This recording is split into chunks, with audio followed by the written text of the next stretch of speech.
Let's get to some breaking news this morning. The U.S. and Iran traded new airstrikes overnight, with the White House reimposing the blockade in the Strait of Hormuz. President Trump also says ships should pay the U.S. a 20% toll for protection. This morning, more tankers reported being attacked, and the UAE is threatening to retaliate against Iran. Also new this morning, U.S. Central Command is sharing this video. Take a close look, saying it used drone boats for the first time to take out an Iranian ship maintenance facility and submarine. And you might remember that these drones helped rescue Navy aviators, just last month.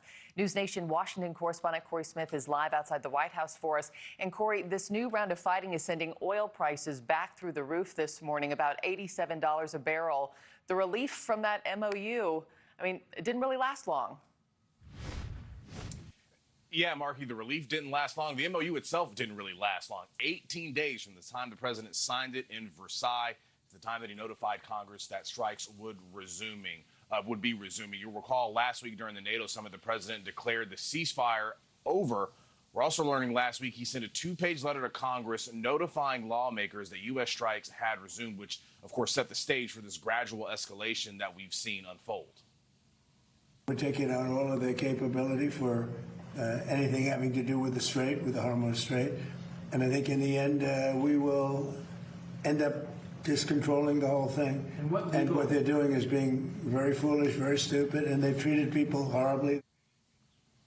For the third night in a row, the U.S. targeted Iranian air defense systems, coastal radar sites, and its missile and drone capabilities. Iran responding, targeting multiple vessels near Oman's coast, killing at least one person. That's according to Central Command. Now, the tension likely to rise later this afternoon when the U.S. is expected to re-implement its naval blockade of Iranian ports.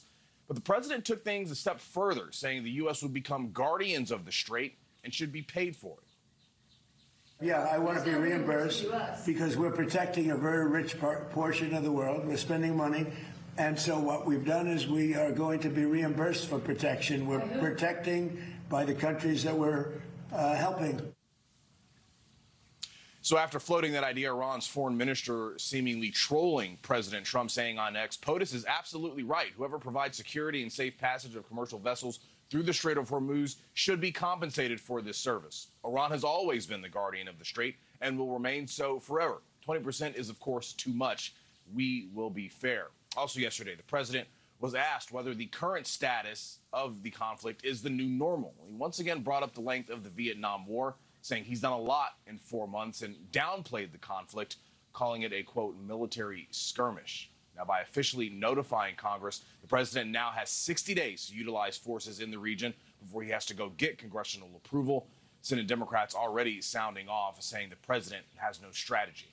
Markie? All right, that clock is ticking, and that naval blockade gets reinstated at 4 o'clock Eastern time this afternoon. Cory Smith, thank you so much. Thank you for watching. Subscribe below and download our NewsNation app right now on your phone, and you will get fact-based, unbiased news for all Americans.